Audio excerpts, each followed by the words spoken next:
Okay guys, so let's begin now. So we will again now jump on the storage part, right? We will see couple of storage now. So we'll talk about S3, we'll talk about EFS, SFX, Glacier, storage gateway and backup now, right? So I'll skip the S3 now. I will jump on the EFS first at this moment, right? So what is this EFS file system storage, right? And why this is needed, right? And what are the benefits we are going to get from it? Again guys, if you want to read more about any things, right, any of the feature you wants to know, you want to have the description, the good thing about here is you just go here EFS AWS, right? It will take you to the home page of that, right? Just go through everything here, what are the benefits you are going to get from these things, right? So as a Linux admin, you know NFS, right? What is NFS? NFS is basically network file share, right? If you have created one NFS, you can mount that file system to multiple systems where you can store your data, right? In the same way, we have EFS available in the Amazon, which is called Elastic File System. But इसका exactly फायदा क्या है? We called it, this is very scalable, this is very elastic, and this is fully managed, right? Cloud native NFS file system. When we say, अगर यहाँ पे देखोगे तीन terms use हो रही हैं guys, one is scalable, elastic and fully managed. Can anyone tell me क्या difference होता है इलास्टिक और स्केलेबल में? अगर हम बात करें इलास्टिक एंड स्केलेबल, मींस दोनों सिमिलर टर्म्स लगती है हमें, काफ़ी फ्लेक्सिबिलिटी है, मींस जब हमें चाहिए तो स्केल हो जाए, जब ना चाहिए तो वापस it should B shrink, right? हमने ऑटो स्केलिंग में देखा स्केलेबिलिटी क्या होती है, जैसे मेरा लोड बढ़ता है तो मेरे नंबर ऑफ इंस्टेंस बढ़ जाए, जैसे मेरा लोड घटता है मेरे नंबर ऑफ इंस्टेंस घट जाए. This was scalability. In the same way if I require तो मेरा फाइल सिस्टम इंक्रीज हो जाए, और नहीं चाहिए तो that should be decrease, right?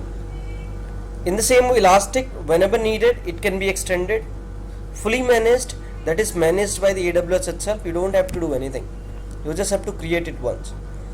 That means the good benefit is, if you see here NFS file system for $0.08 GB, right? This is very minimal cost for your storage.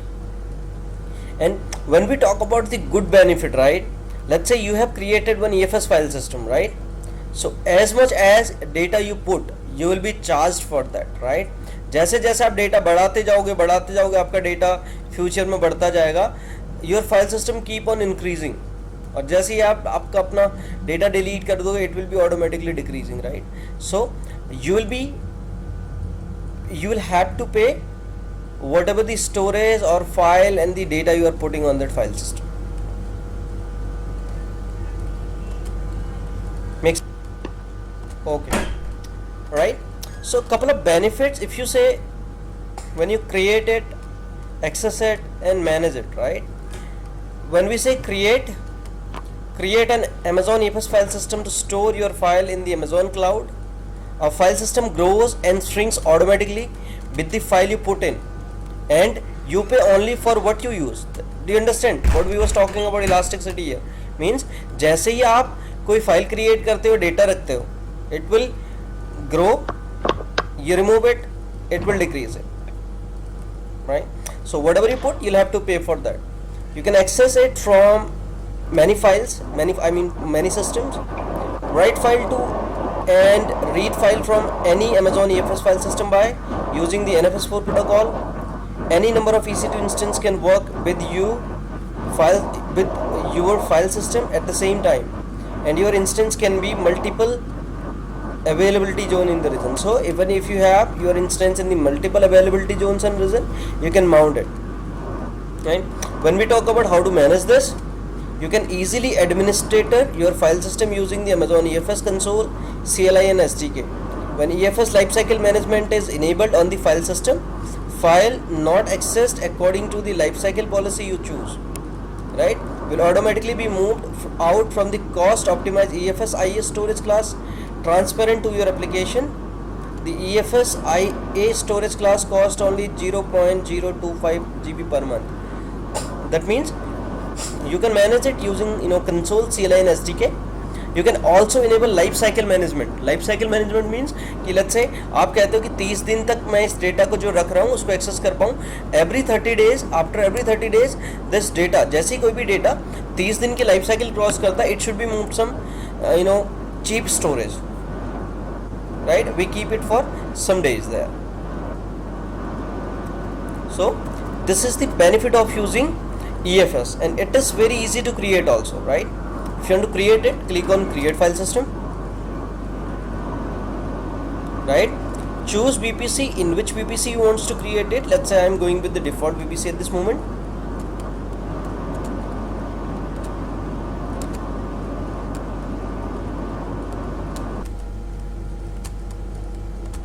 Okay, so you can select here all the availability zone. If you want to make it to for some specific availability zone, you can do it also, right? So let's select for all the availability zone that we have at this moment, right? Click on next step now, right? If you want to give any name to it, I will call it shared file system.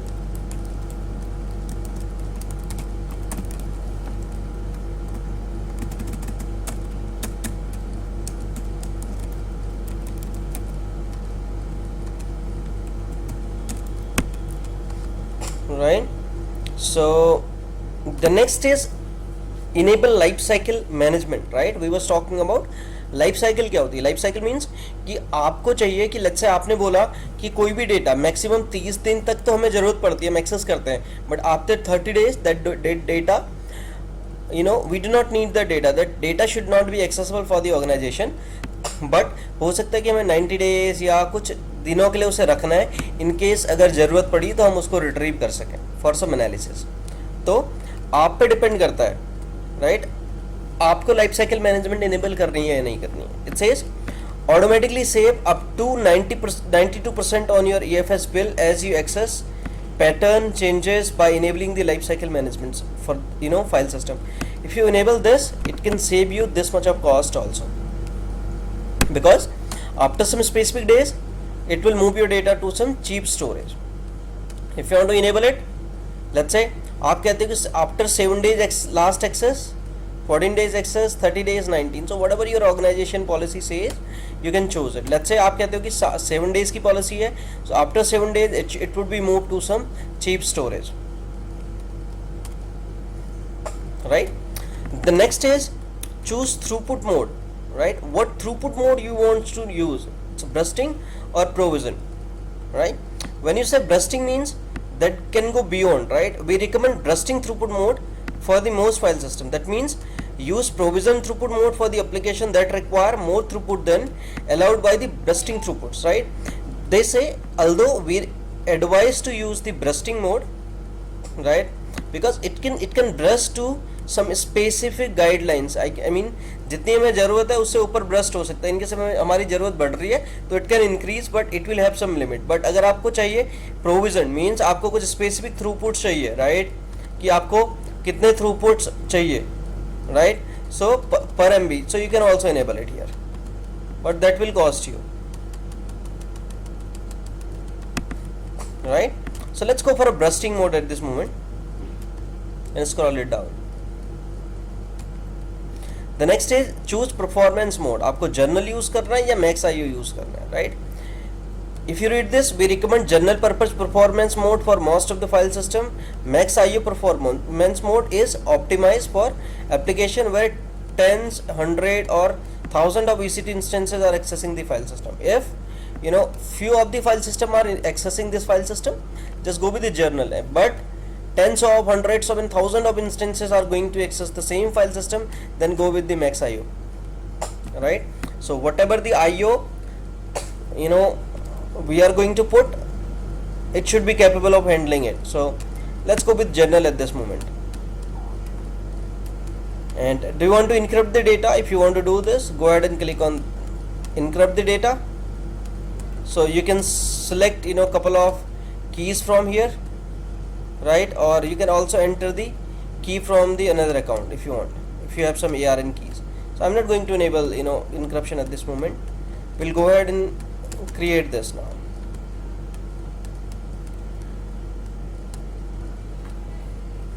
right? When we come to the next step, it is asking me some policies, right? What policy you want to enable? Disable root access by default, enforce read only access by default, enforce in transit encryption for all client, right? Or if you want to access, if you want to create some access point, add some access point here, right? Who can access, who cannot access. So I'm not going to put this also here at this moment, right? You can also put those things here. So let's go ahead and click on next tab here. Right now, see a couple of things. So this has been created in default VPC, right? Couple of optional setting that we have specified: tag, performance mode is journal, throughput mode is bursting, life cycle is 70 days, number of access point we have set 0, file system policies we have not set anything. Go ahead and create this.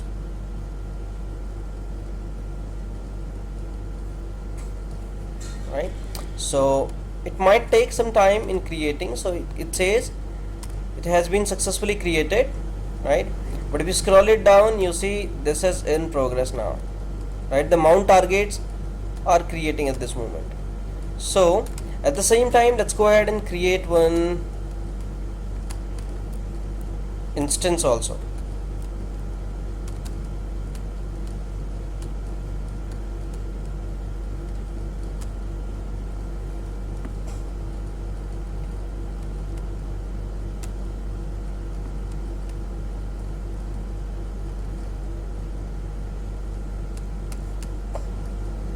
My instance is already there. I should have deleted this. It's in default, so let's start this now.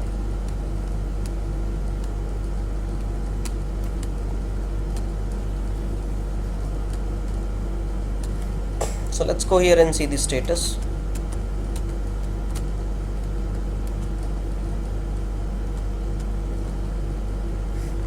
So still it is creating, so it might take some time.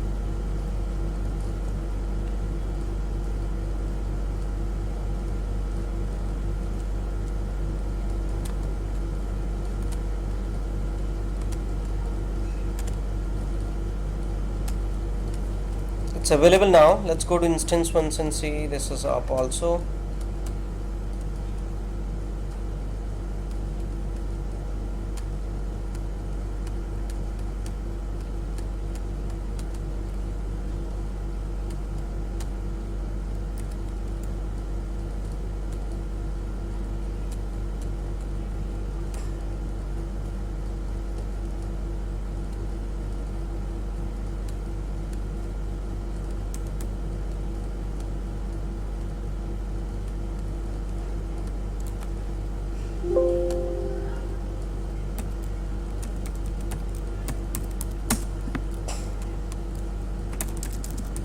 Okay, my system is also accessible now.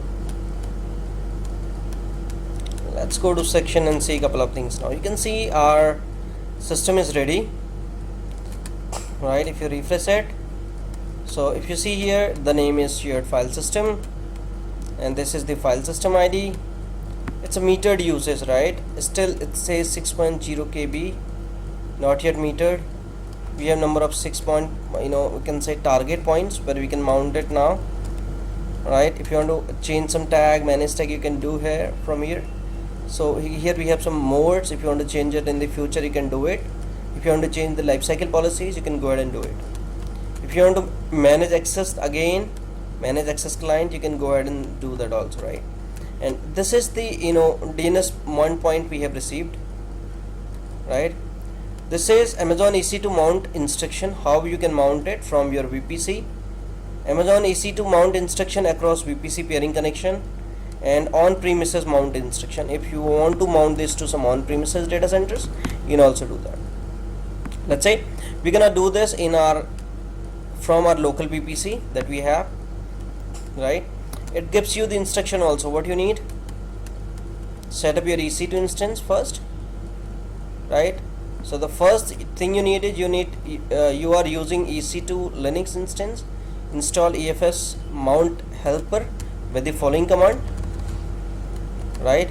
So you can go ahead and install, you can say we just need this, right? Yum utils, because we have a Linux, we don't have Amazon Linux, so we're gonna install the NFS utils here, right? If you're going to use Ubuntu, then you go ahead and install this. So this is just like an NFS mount here, right? So once you're done with mounting, installing the NFS mount file system, so you can go ahead and create one folder here. Let's say I will keep it EFS itself, right? So now you have created one folder also, right? So the next is, it is asking you how you can mount it. Mount -t using EFS mount helper, using EFS mount helper and TLM mount option, if you want to mount it with the NFS client. So whatever you want, right? That's up to you. How you want it, you can do it. If you want to use this way, you can do it this way also. So let's say you wanna use the help. I'm not going to use the helper. I will say NFS client I will use. I will copy it here.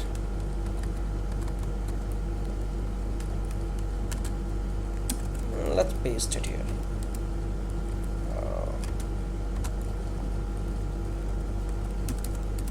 Right?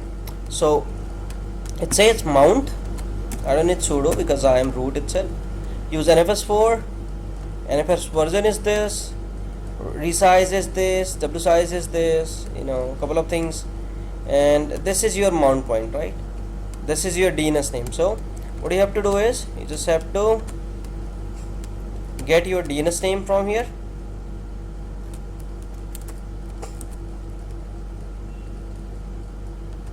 Just replace this, right? And we have the same mount point name, which is called the /EFS. Let's go ahead and mount this now. Also you have to remember, right, you should know the NFS port also, right? If sometime you are not able to mount this file system, right, you'll have to see which port you need to open to access the mount point. At this moment it may be like we have opened everything, right? If you go to manage access, manage network access, it will take you to the VPC itself, right? So you can see this is the security group we are using here. So if you want, then you can go ahead and add those rules here, what is needed. Remember this. So we'll hit enter. Let's see if this mounts. So it has successfully mounted this file system. If not, then make sure go to the security group,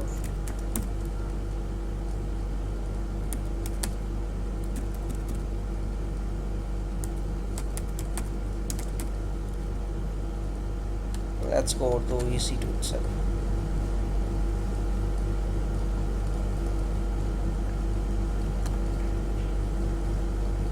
Right, go to security group, right, which is the default one, right? Add one inbound rule, right? At this moment everything is allowed. I think this is the default, different rule, not the default one. So this is my default, right? So let's edit this and see what is there. At this moment, if you see, everything is allowed. Otherwise, if not allowed, then you'll have to see which is the NFS port. Select NFS, right, and whitelist this port and save it. And you can give from where you want to access it also here, right? You'll have to remember these things also. So at this moment you can see we have successfully bind this. The EFS is there, and now if you see, the mount point size is by 8 exabyte, right? So that means you can put whatever the data you want here in the CFS,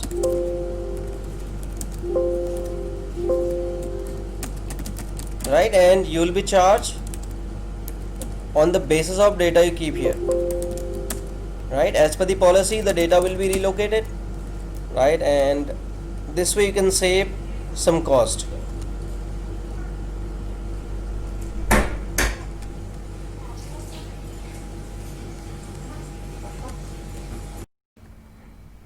right? In the same way, if you want to remove that file system, you can unmount this. You can mount it permanently. You already know how to do this, right?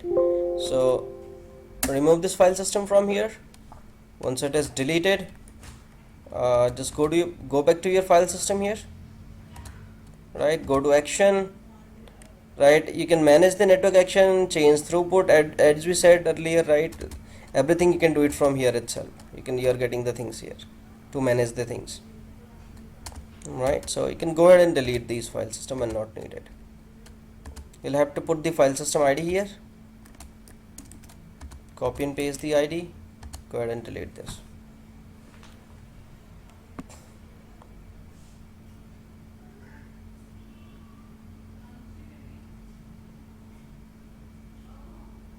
So also it says this is destructive once this is deleted, and this cannot be undone.